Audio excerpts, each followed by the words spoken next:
Genesis chapter 1.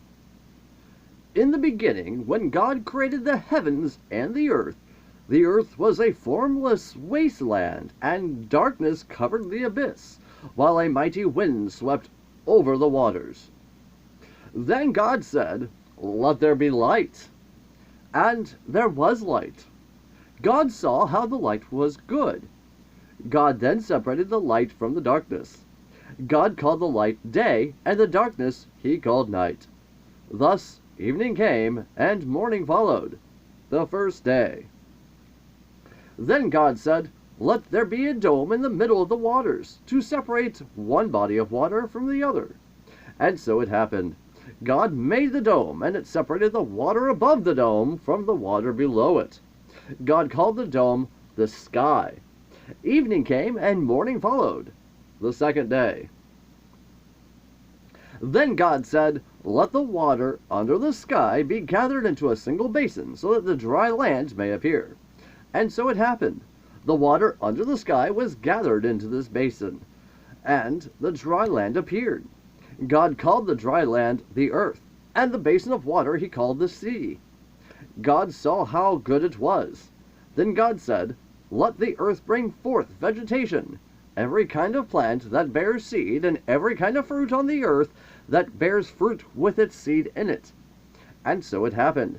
The earth brought forth every kind of plant that bears seed, and every kind of fruit tree on earth that bears fruit with its seed in it.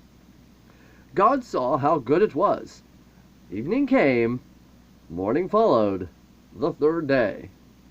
Then God said, "Let there be lights in the dome of the sky, to separate day from night. Let them mark the fixed times, the days, and the years, and serve as luminaries in the dome of the sky, to shed light upon the earth." And so it happened. God made the two great lights, the greater one to govern the day, and the lesser one to govern the night. And he made the stars.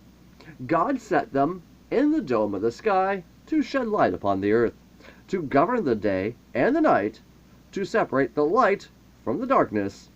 God saw how it was good. Evening came, and morning followed, the fourth day.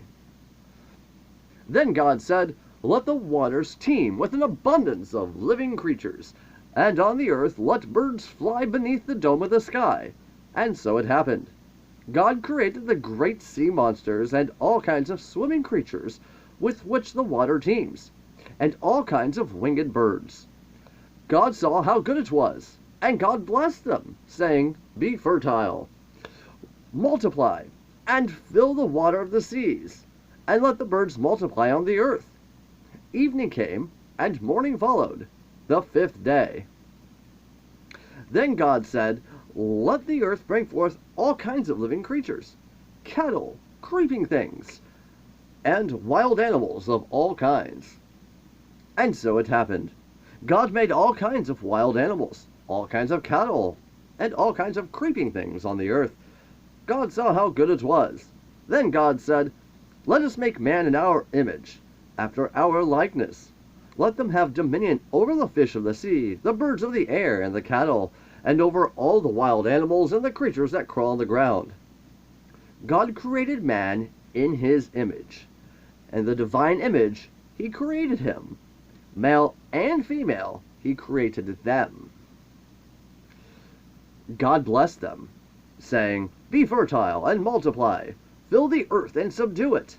Have dominion over the fish of the sea, the birds of the air, and all the living things that move on the earth." God also said, "See, I give you every seed-bearing plant all over the earth, and every tree that has seed-bearing fruit on it to be your food. And to all the animals of the land, all of the birds of the air, and all of the living creatures that crawl on the ground. I give all of the green plants for food." And so it happened. God looked at everything he had made, and he found it to be very good. Evening came, and morning followed, the sixth day.